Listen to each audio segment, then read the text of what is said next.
So here's the question. As a real estate investor, how do you build a business that you're excited to show up to every day while you constantly grow your stream of passive income that you and your family can depend on for life without having to leave your computer or even live somewhere that houses are affordable? That's the question, and this podcast will give you the answers. Welcome to the Virtual Real Estate Investing Podcast with your host, Brian Elwood.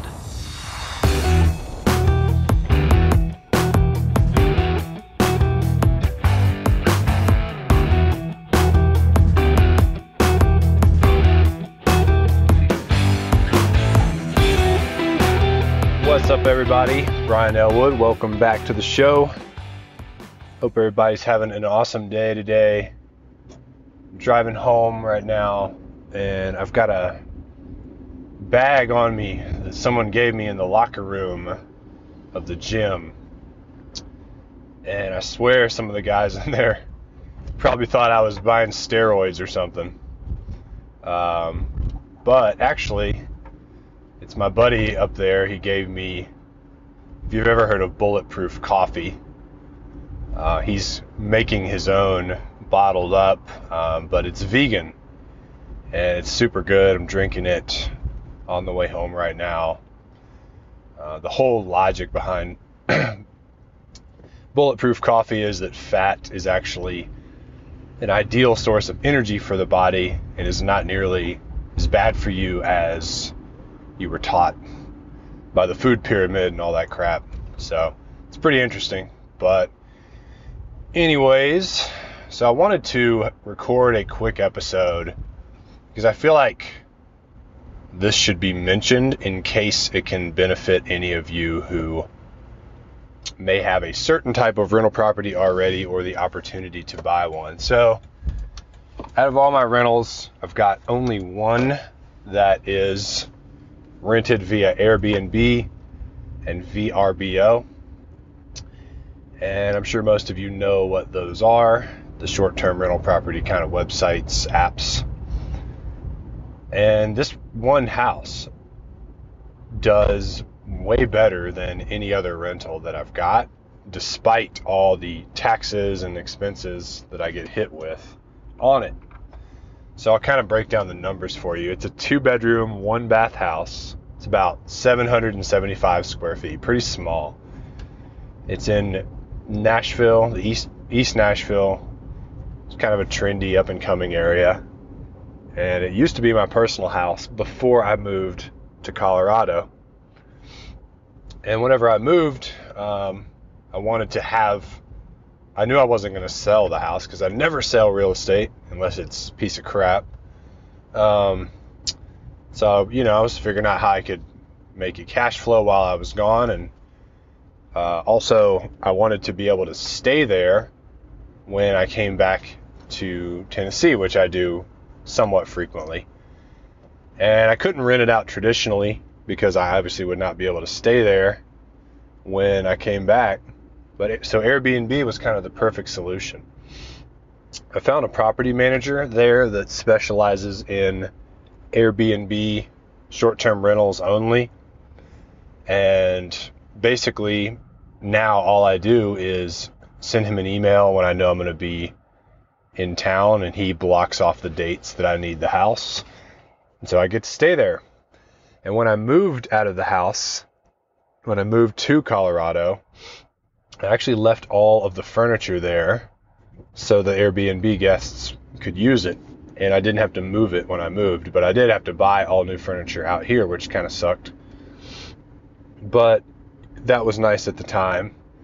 And for example, I bought an IKEA couch that's a pull-out bed, and we immediately were able to charge another $20 a night or so because it had an extra bed.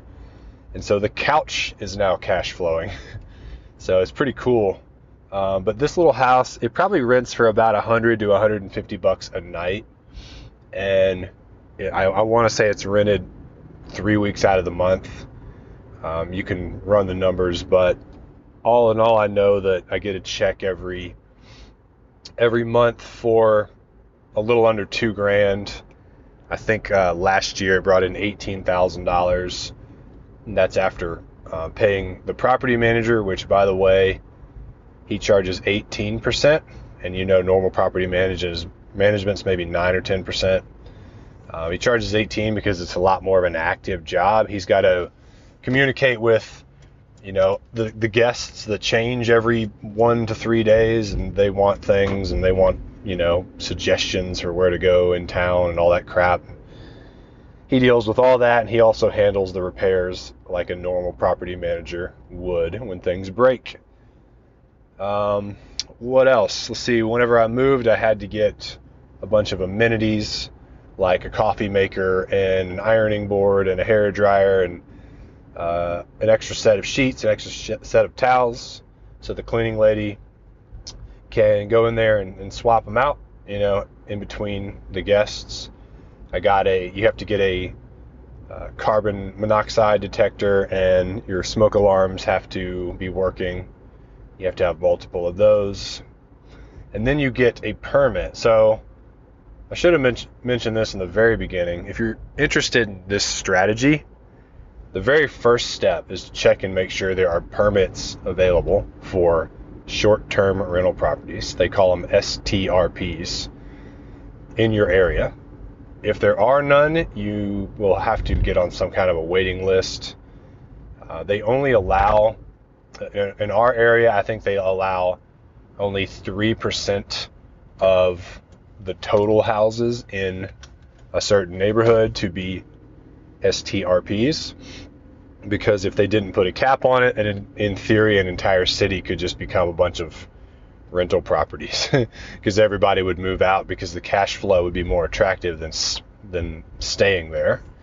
That would probably never happen, but it could get out of control to some degree. So they cap it, they issue permits. Popular areas, you may not be able to get one, but it's worth getting on the waiting list if you can't, and it's worth finding that out. You'll have to pay, I pay hotel tax and sales tax off the top. The property manager actually pays that for me and takes it out of our gross. So what I get is the net, at the end of the day. I'd pay personal income tax on that, of course, but that's it. And so, yeah, I mean, if I rented that house out normally, maybe I could get $1,100 a month or something for it. Then I'd be paying the property manager $100 of that. And so, all in all, it's definitely a better rental than, it's doing nearly twice as well than if I rented it traditionally. And I get to stay there when I go into town rather than spending a bunch of money on a hotel or staying at a different Airbnb that I had to pay for. And plus it feels like home, to stay at your own house, where I lived there for 5 years. So it's awesome. And unfortunately, Nashville did vote to end short-term rental properties in 2019 sometime. I personally doubt that vote is going to stick. I think that the direction the country's going in is, we're going to have more and more of those. They just make sense for the consumer. It's a lot nicer to pay $120 and stay at a house with a fenced-in backyard, especially if you have a dog, and have some space and kind of get a feel for the neighborhood, than it is to pay the same amount to stay in a stuffy hotel on the 18th floor where they're charging you extra for parking and all of that crap. So I think long-term that Airbnb is going to be legal everywhere, just like Uber and Lyft are slowly, they're existing in cities that originally banned them and all that stuff. I think it's just a matter of time. So, long story short, if you have a rental, and by the way, it should be in a pretty decent area. You can get on Airbnb, and there's a map feature, and you can kind of, you can't search for an address, but you can just move to where on the map your house is and see what Airbnbs are listed in that area, and then make sure they're a similar size and bedroom count to yours and actual bed count, and then see how much they're charging, and then look at their availability calendar to see how well they're rented out. contact property managers of those properties to see if they want to manage your property and give you a lot better data on how the house might do, you might be really surprised.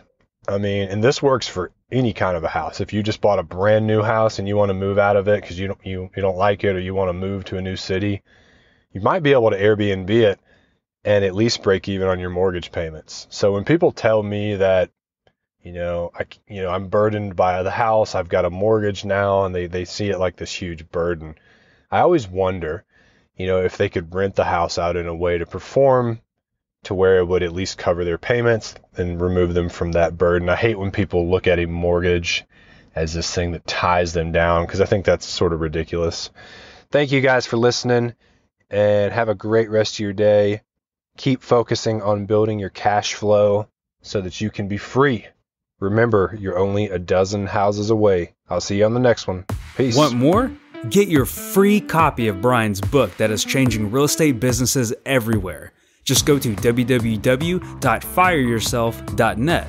Also, register for your free virtual real estate investing online masterclass at virtualinvestingclass.com.